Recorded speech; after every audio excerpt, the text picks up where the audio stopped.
जयपुर अपने ऐतिहासिक महत्व के कारण तो प्रसिद्ध है ही, साथ ही ये अपने आलीशान ऐतिहासिक कलात्मक शैली के लिए भी पर्यटकों को लुभाता है। इसे पिंक सिटी के नाम से भी जाना जाता है। आमेर के राजा सवाई जयसिंह को सुचारू राजकाज संचालन के लिए आमेर छोटा लगने लगा और इस तरह से इस नई राजधानी के रूप में जयपुर की कल्पना की गई। नगर के निर्माण का काम 1727 में शुरू हुआ और प्रमुख स्थानों के बनने में करीब 4 साल लगे।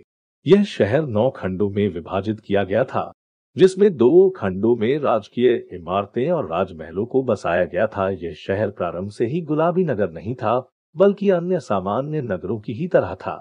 लेकिन 1876 में जब वेल्स के राजकुमार आए तो महाराजा राम सिंह द्वितीय के आदेश से पूरे शहर को गुलाबी रंग से जादुई आकर्षण प्रदान करने की कोशिश की गई थी। उसी के बाद से यह शहर गुलाबी नगरी के नाम से प्रसिद्ध हो गया। जयपुर शहर अपने किलों, महलों और हवेलियों के लिए विख्यात है। दुनिया भर के पर्यटक भारी संख्या में भ्रमण करने आते हैं। दूर दराज के क्षेत्रों के लोग यहाँ अपनी ऐतिहासिक विरासत की गवाह बनी इस समृद्ध संस्कृति और परंपरा को देखने आते हैं। भारत में सबसे ज्यादा घूमी जाने वाली जगह में भी जयपुर का नाम आता है, इसलिए इस शहर में टूरिस्ट को अट्रैक्ट करने के लिए समय समय पर कई तरह के फेस्टिवल का आयोजन भी किया जाता है। अगर आप घूमने के शौकीन हैं तो आप 3 दिन में जयपुर की इन जगहों को एक्सप्लोर कर सकते हैं।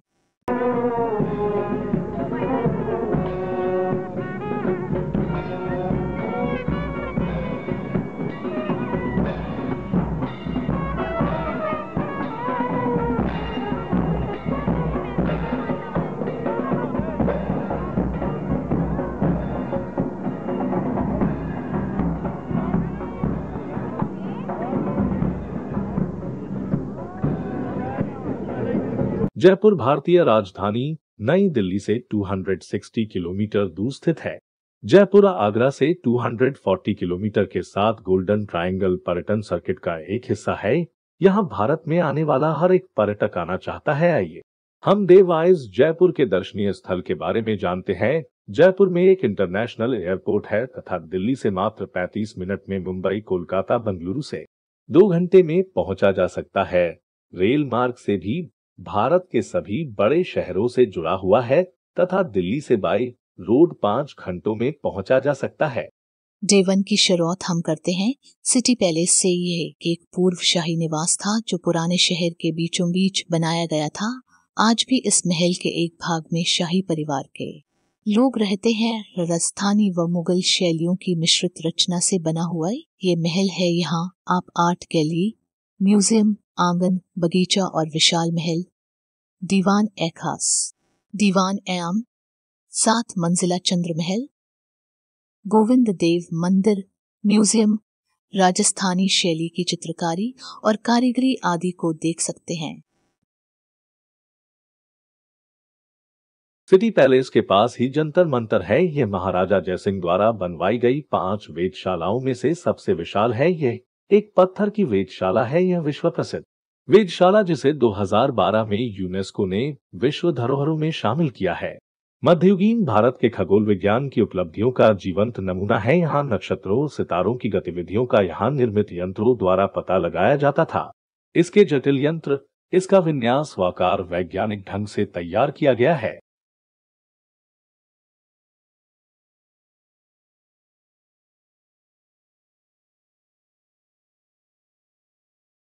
अगला आकर्षण हवा है जो जंतर मंतर के पास में ही है।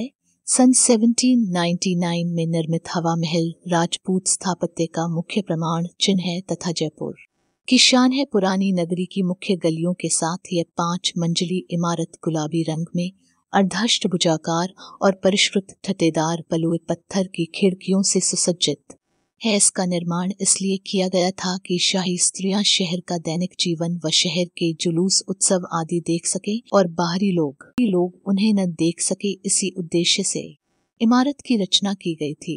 हवा महल में कुल 953 खिड़कियां हैं। इन खिड़कियों से जब हवा एक खिड़की से दूसरी खिड़की में होकर गुजरती है तो ऐसा महसूस होता है जैसे पंखा चल रहा है। आपको हवा महल में खड़े होकर शुद्ध और ताजी हवा का पूर्ण एहसास होगा। इन तीनों को घूमने में 4 घंटे के आसपास लग जाते हैं। अब आप यहाँ से थोड़ी सी दूरी में स्थित जौहरी बाजार में आ सकते हैं। यहाँ पर आप LMB रेस्टोरेंट में लंच कर थोड़ा विश्राम कर अल्बर्ट हॉल म्यूजियम जा सकते हैं। यह रामनिवास बाग में स्थित है। बाढ़ राहत परियोजना के अंतर्गत ईस्वी सन 1865 में सवाई राम सिंह द्वितीय ने इस बाग को बनवाया था। जयपुर के आलिशान इमारतों में केंद्रीय संग्रहालय, जो अल्बर्ट हॉल म्यूजियम के नाम से भी जाना जाता है, यहाँ इस महल की नक्काशी, हस्तकला आदि को आप करीब से महसूस कर सकते हैं, देख सकते हैं। ये भारत अरबी शैली में बनाई गई एक बिल्डिंग है। इसकी डिजाइन सैमुअल स्विंटन जैक ने की थी तथा ये पब्लिक संग्रहालय के रूप में 1887 में खुला था।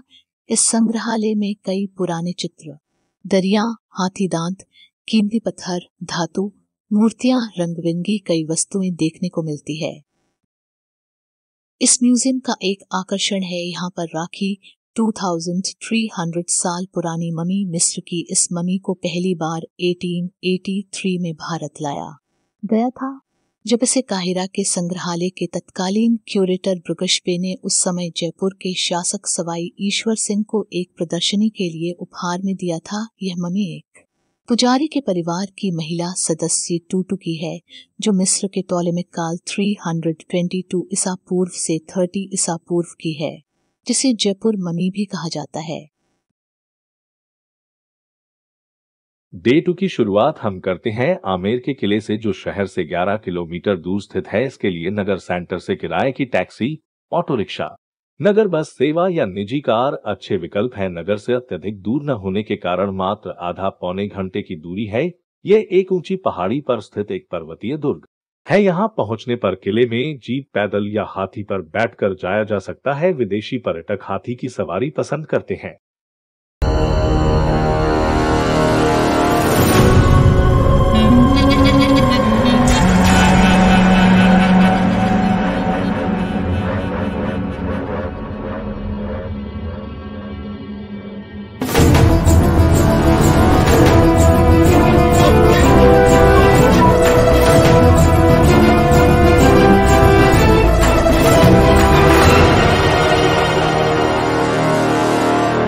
आमेर का किला जयपुर का प्रधान पर्यटक आकर्षण है। ये दुर्ग व महल अपने कलात्मक विशुद्ध हिंदू वास्तुशैली के घटकों के लिए भी जाना जाता है। दुर्ग की विशाल प्राचीरों, द्वारों की श्रृंखलाओं एवं पत्थर के बने रास्तों से भरा ये दुर्ग पहाड़ी के ठीक नीचे बने मावठा सरोवर को देखता हुआ प्रतीत होता है।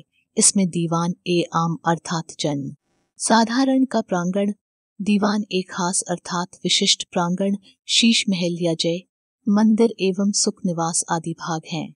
सुख निवास भाग में जलधाराओं से कृत्रिम रूप से बना शीतल वातावरण यहाँ की भीषण ग्रीष्म ऋतु में अत्यानंददायक होता था। ये महल कछवाहा राजपूत महाराजाओं एवं उनके परिवारों का निवास स्थान हुआ करता था। दुर्ग के भीतर महल के मुख्य प्रवेश द्वार के निकट ही इनकी आराध्या चैतन्य पंथ की देवी शिला को समर्पित एक मंदिर बना है। यह महल 4 मुख्य भागों में बंटा हुआ है, जिनके प्रत्येक के प्रवेश द्वार एवं प्रांगण है। मुख्य प्रवेश द्वार को सूरज पोल कहते हैं, जिससे जलेब चौक में आते हैं। जलेब चौक प्रथम मुख्य प्रांगण है तथा बहुत बड़ा बना है। इसका विस्तार लगभग 100 मीटर लंबा एवं 65 मीटर चौड़ा है। प्रांगण में युद्ध में विजय पाने पर सेना का जुलूस निकाला जाता था। ये जुलूस राजसी परिवार की महिलाएं जालीदार झरोखों से देखती थीं। इस द्वार पर संतरी तैनात रहा करते थे, क्योंकि ये द्वार दुर्ग प्रवेश का मुख्य द्वार था। यह द्वार पूर्वाभिमुख था एवं इससे उगते सूर्य की किरणें दुर्ग में प्रवेश पाती थी, अतः इसे सूरज पोल कहा जाता था। सेना के घुड़सवार आदि एवं शाही गणमान्य व्यक्ति महल में इसी द्वार से प्रवेश पाते थे। जलेबी चौक से एक शानदार सीढ़ीनुमा रास्ता महल के मुख्य प्रांगण को जाता है। यहाँ प्रवेश करते हुए दाईं ओर शिला देवी मंदिर को रास्ता है। यहाँ राजपूत महाराजा 16वीं शताब्दी से लेकर 1980 तक पूजन किया करते थे। अगला द्वार है गणेश पोल, जिसका नाम हिंदू भगवान गणेश पर है। महाराजा के निजी महल का प्रारंभ यहाँ से होता है। इस द्वार के ऊपर सुहाग मंदिर है, जहाँ से राजवंश की महिलाएं दीवान ए आम में आयोजित हो रहे समारोहों आदि का दर्शन झरोखों से किया करती थीं। इस द्वार से प्रवेश करने पर द्वितीय प्रांगण में पहुंचे हैं जहां दीवाने खास बना हुआ है। तीसरे प्रांगण में महाराजा, उनके परिवार के सदस्यों एवं परिचरों के निजी कक्ष बने हुए हैं। इस प्रांगण में दो इमारतें एक दूसरे के आमने सामने बनी हैं। इनके बीच में मुगल उद्यान शैली के बाग बने हुए हैं। इस महल का आकर्षण शीश महल है। यह महल दर्पण जड़े फलकों से बना हुआ है एवं इसकी छत पर भी बहुरंगी शीशों का उत्कृष्ट प्रयोग कर अति सुंदर मीनाकारी व चित्रकारी की गई है। ये दर्पण व शीशे के टुकड़े अवतल हैं और रंगीन चमकीले धातु पत्रों से पटे हुए हैं। ये मोमबत्ती के प्रकाश में तेज चमकते एवं झिलमिलाते हुए दिखाई देते हैं। शीश महल का निर्माण मान सिंह ने 16वीं शताब्दी में करवाया था। चौथे प्रांगण में राज परिवार की महिलाएं निवास करती थीं। इनके अलावा रानियों की दासियां तथा यदि हूँ तो राजा की उपस्त्रियां अर्थात रखेल भी यही निवास किया करती थी। तत्प्रभाव में बहुत से निवास कक्ष हैं जिनमें प्रत्येक में एक एक रानी रहती थी। महल के इसी भाग में राजमाता एवं राजा की पटरानी जनानी जोड़ी में रहती थीं। उनकी दासियां व बांदियां भी यही निवास करती थीं। आमेर का किला कुछ भूमिगत सुरंगों का भी घर है जो आमेर को जयगढ़ किले से जोड़ती हैं। इन सुरंगों का एक हिस्सा बहाल कर दिया गया है और अब जनता के लिए भी खुला है। इन सब के साथ आमेर का किला राजस्थानी वास्तुकला का एक आदर्श उदाहरण है जिसे अवश्य देखना चाहिए।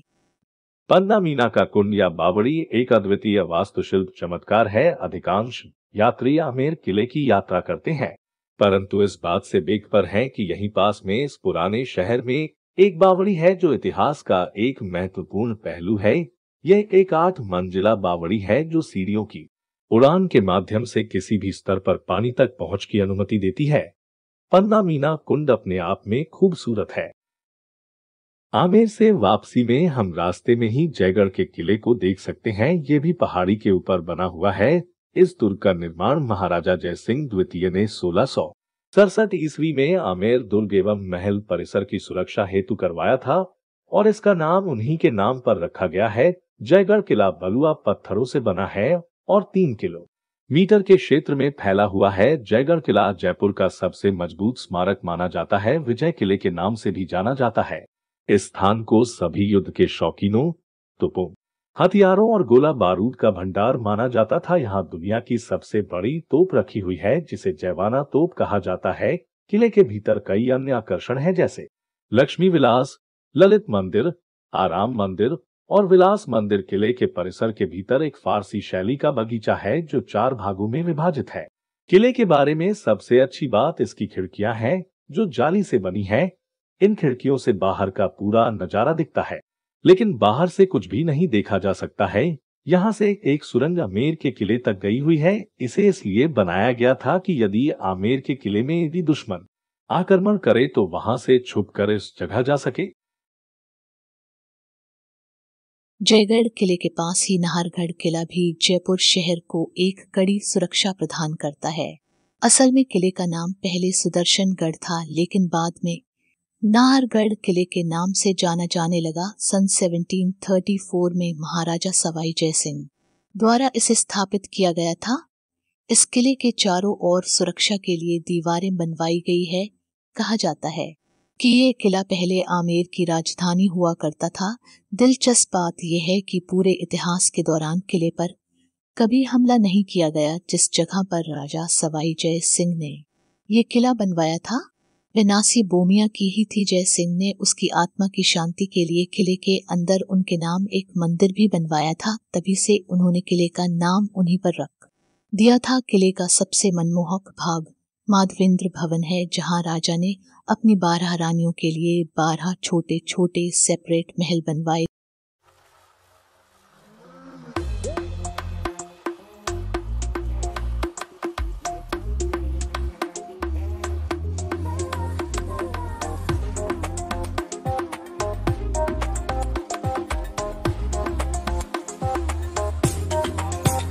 मारी चुनरी नखराली तारे पाछे उड़ती जाए, मारे नैना में डोला जी तारी याद लहराए। मारी चुनरी नखराली तारे पाछे उड़ती जाए।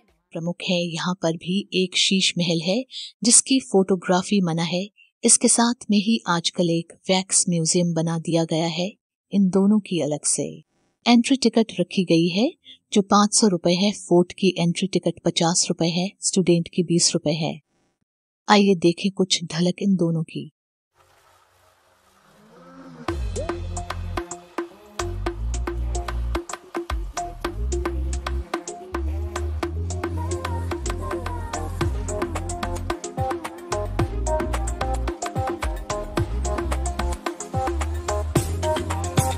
मारी चुनरी नखराली तारे पाछे उड़ती जाए, मारे नैना में डोला जी तारी याद लहराए।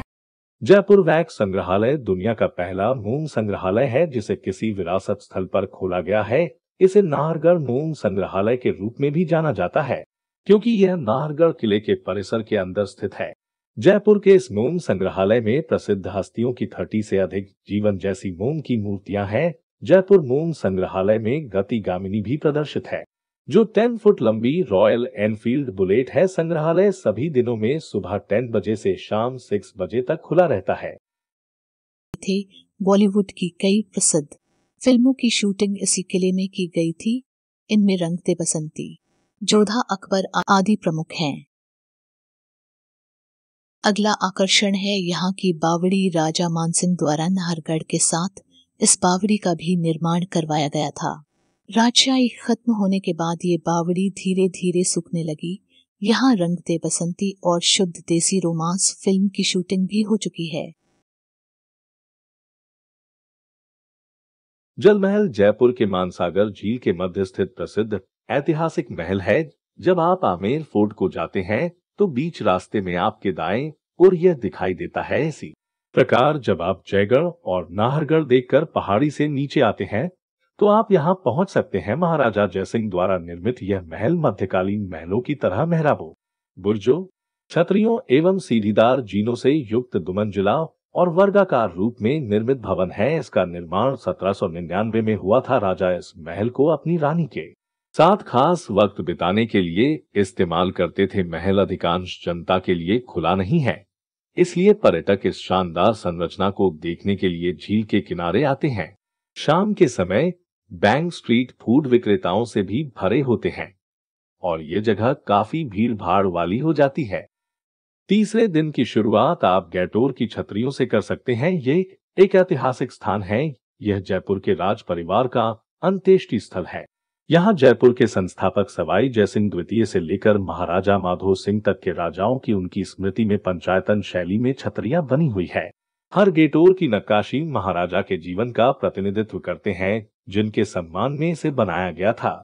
जैसे ही हम जयपुर का नाम सुनते हैं तो यहाँ के किले, महल, इमारतों के अतिरिक्त रत्न, पारंपरिक राजस्थानी वेशभूषा, जूतियां, लाख के कड़े, चूड़ियां, ऊंट की सवारी और यहाँ के व्यंजन हमारे दिमाग में आ जाते हैं। तीसरे दिन हम यहाँ के फेमस बाजार और रेस्टोरेंट आदि भी घूमने चलते हैं। सबसे फेमस है जौहरी बाजार जो सस्ती कीमतों पर कीमती और अर्ध कीमती रत्नों और हस्तनिर्मित हार के साथ कुछ चमत्कार आभूषण के लिए प्रसिद्ध है। ये सप्ताह के सभी दिनों में खुला रहता है। त्रिपोलिया बाजार अपने लाख के गहनों और विभिन्न प्रकार की चूड़ियों के लिए प्रसिद्ध है। बंदनी और अन्य डाई फैब्रिक सहित टेक्सटाइल्स को भी यहाँ जटिल रूप से कढ़ाई की गई है। यह केवल रविवार को बंद रहता है। बापू बाजार अपने चमड़े के उत्पादों और मुद्री जूते लिए जाना जाता है। यहाँ की अन्य दुकानें कपड़ा, हस्तशिल्प, इत्र, लहंगा, साड़ी, बलुआ पत्थर आदि बेचती हैं। ये एक ऑल इन वन बाजार की तरह है जिसमें खरीदारी करने के लिए विभिन्न प्रकार की वस्तुएं हैं। ये जयपुर के सबसे प्रसिद्ध बाजारों में से एक है। यह जयपुर की सबसे अच्छी शॉपिंग जगहों में से एक है। शॉपिंग आदि करने के बाद शाम को बिरला मंदिर देखने जा सकते हैं। सन 1988 में बिरला ग्रुप ऑफ इंडस्ट्रीज ने बिरला मंदिर का निर्माण करवाया गया था। यह बहुत ही सुंदर है। यह मंदिर अपनी बारीक नक्काशी के काम के लिए भी प्रसिद्ध है। मंदिर की दीवारों पर खुदे धार्मिक चिन्हों, पौराणिक घटनाओं, गीता के श्लोक और उपनिषद इस मंदिर की सुंदरता में 4 चांद लगाते हैं। अगर आप जयपुर आए हो तो चौकी ढाणी जरूर घूमने जाए। चौकी ढाणी का मतलब है अच्छा गांव। इस गांव को जयपुर में साल 1989 में बनाया गया था। इस गांव को बनाने के पीछे ये मंशा थी कि जो भी पर्यटक जयपुर आए वे राजस्थान की ग्रामीण अद्भुत कला संस्कृति को देख सकें और यहाँ के व्यंजनों का लुत्फ उठा सके। ये गांव करीब 10 एकड़ में फैला हुआ है। यहाँ आपको राज्य के अलग अलग लोक नृत्य भी देखने को मिलेंगे। यहाँ आपको राजस्थानी संस्कृति और कला के दर्शन होंगे। आपको बता दें कि भले ही चोखी ढाणी शहर से बिल्कुल बाहर है, पर ये 5 स्टार होटल की सुविधाओं के साथ राजस्थानी गांव जैसा एहसास दिला सकता है। इस कारण ये पर्यटकों को अपनी ओर आकर्षित करता है।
इस वीडियो में बस इतना ही।